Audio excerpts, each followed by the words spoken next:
This is Mark Butler. I'm sitting here with Kevin Lollock, and he is Regional Product Manager looking after operating systems and developer platforms here at Zebra. Right. One of the things I want to talk about today, Kevin, is how has selling mobile computers changed with the now much more prevalent, Android out there? We didn't have to worry about these types of things with Windows, but now the Android is in the picture and is by far the dominant OS.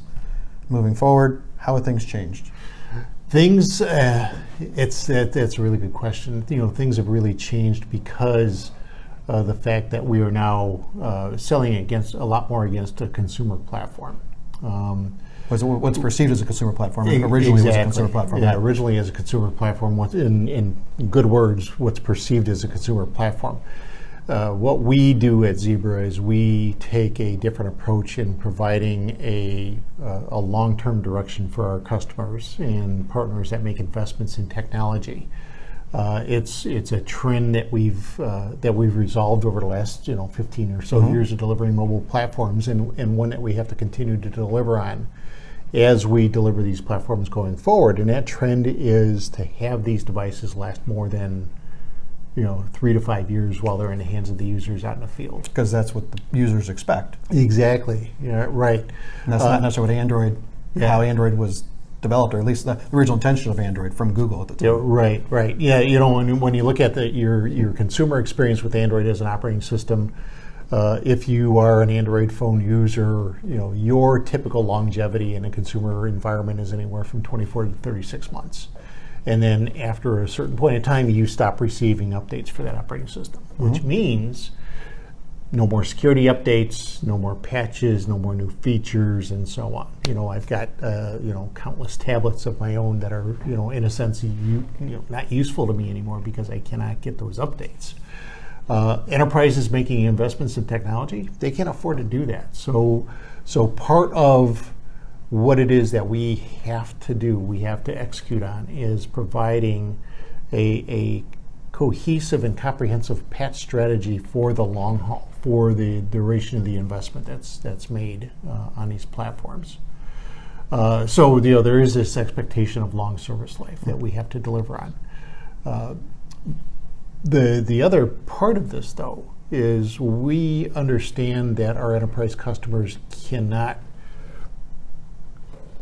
immediately push operating system updates to their end users just because one came out. Right. I know you're an iOS user, and that's all well and good, but I'm an Android user on my consumer device, but I experience an unwanted update on occasion. Oh, right? It gets forced on you. Right. Same thing on the iOS side. Yeah, you wake up in the morning one day and there's a new update available, and then you go ahead and do the update. And based on my personal experience, and I'm sure yours as well, that when you apply those updates, sometimes it'll break an application. I had that happen. Yeah, an application just doesn't work. Our enterprise customers cannot afford to have that happen in their business, right? Could you imagine forcing an update to an end user and having it break their application that they depend on to do their job? Oh yeah, I mean the larger companies, they don't want to update unless it's something that's on their timetable. And right. I know you're probably going to get into that, but they're very anti-updating. Absolutely. Traditionally.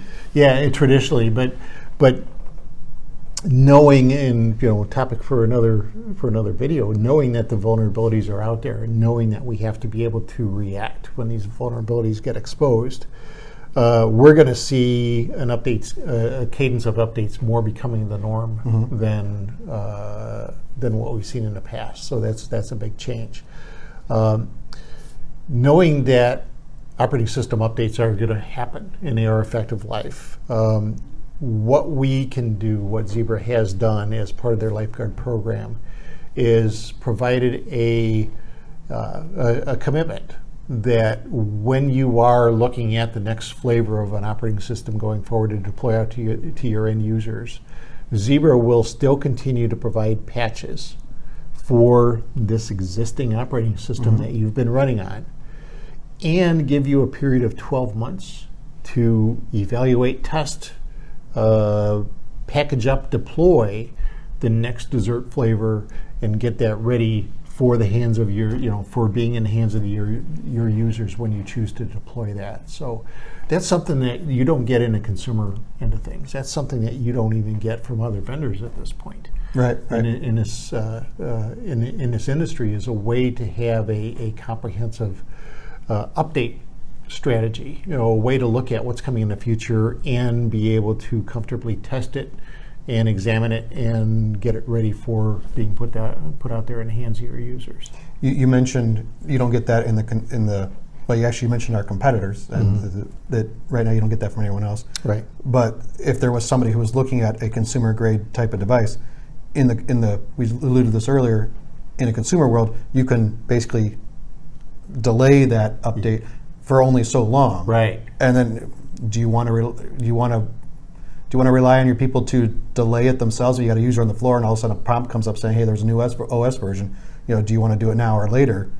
They might choose now. They might. And I've heard you talk about that, where a broken application, some well-minded, well-intentioned person said, "Okay, I'll go ahead and accept it." Yeah. They're well-intentioned, but then all of a sudden they have to. Oh, we've had customers many times that'll send out a big memo that says, "Don't apply any updates," but inevitably, somebody will go ahead and update their device, and even more so in the consumer world, there's no way to back rev.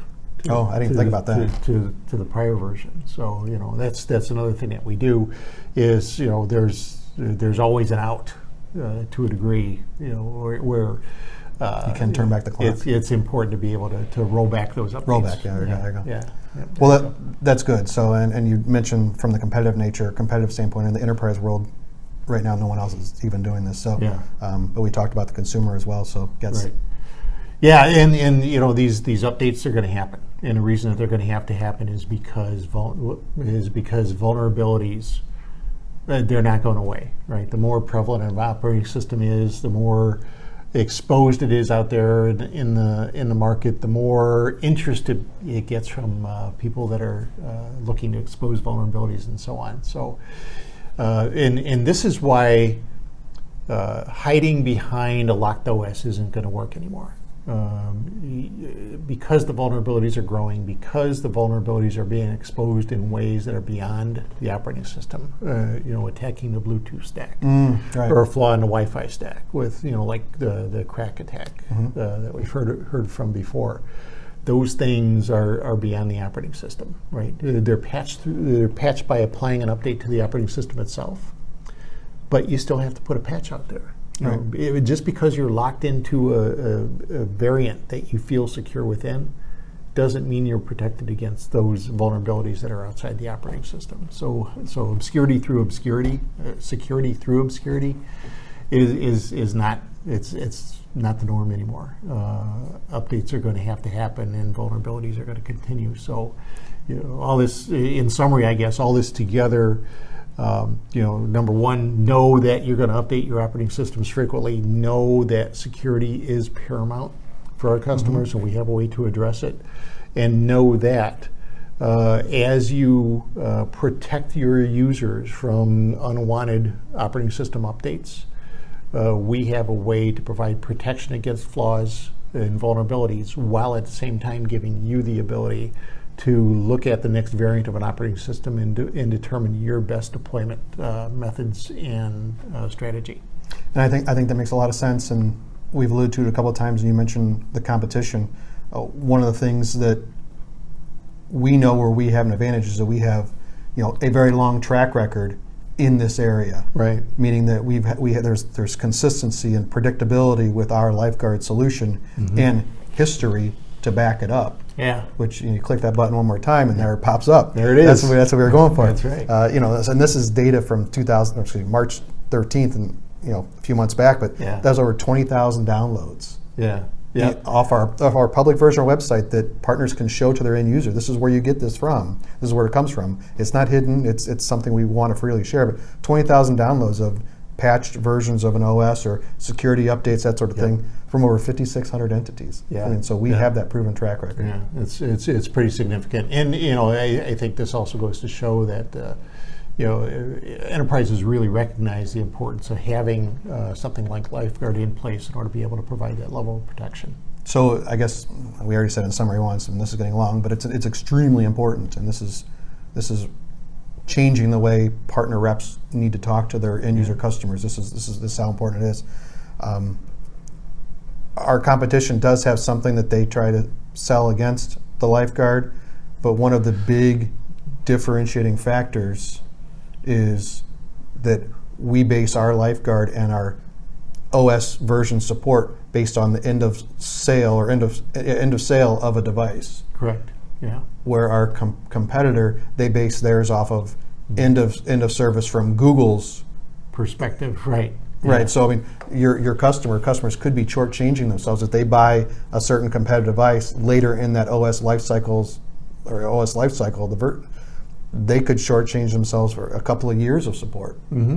Oh, absolutely. Yeah. Yeah. know this wasn't- Because in a consumer realm, they're really only committing to a 36-month life cycle. That's a good point. Yeah, for a given variant of an operating system. And right. So we don't base our support on the Google support dates. We base it on our own end of sale dates, which Right. could be 1, 2, 3 years further past.